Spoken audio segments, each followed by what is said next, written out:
ქსელში გაავრცელებდა კადრებს.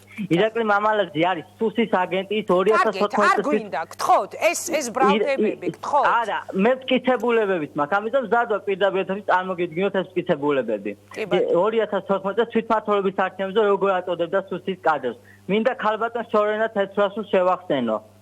ისმის ჩემი ხმა. კი, ისმის და მოკლედ თუ შეიძლება. მისი ბორუსით მოცული საქმე, რომელიც მის სახელს უკავშირდება. პროკურატურას ურჩევდი გაარკვიოს რა მოხდა თეთრაშვილის საპატიო ოლქში მისვლამდე 1 წელს ადრე.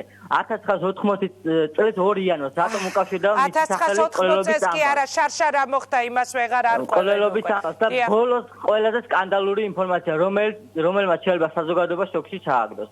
მე მომაწოდეს ინფორმაცია, რომ ილია მეორეს მის მემკვიდრედ დასაყელებული ყავდა დეკანოზი მამა გიორგი მამალაძე.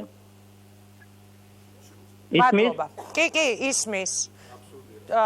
არ გეთანხმებიან აქ მამაოები შეუძლებელიაო ამბობენ. რის საფუძველზე ამბობთ ამას?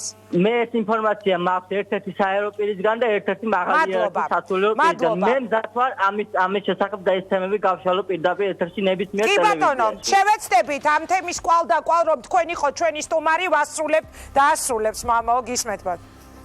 ვერ გაშლის ამ თემას ნამდვილად, იმიტომ რომ უწმინდეს ვისასახელებს არავინ არ იცის, მხოლოდ მან იცის.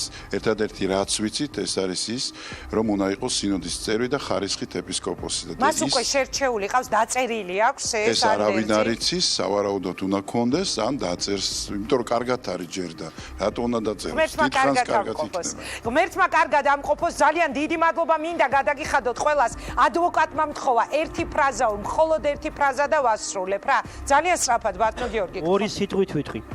როცა საზოგადოება გაიგებს თუ რა სისტემა შეეწირა მამა გიორგი მამალაძე. რას მითხარით? ამას კითხულობ, ორ საათნახევარი. არავის არ დაუსვავ, ჩემამდე არ მოვიდა კითხვა. როცა გაიგებთ რა სისტემა შეეწირა. მე გეკითხებით, ეხა რა სისტემა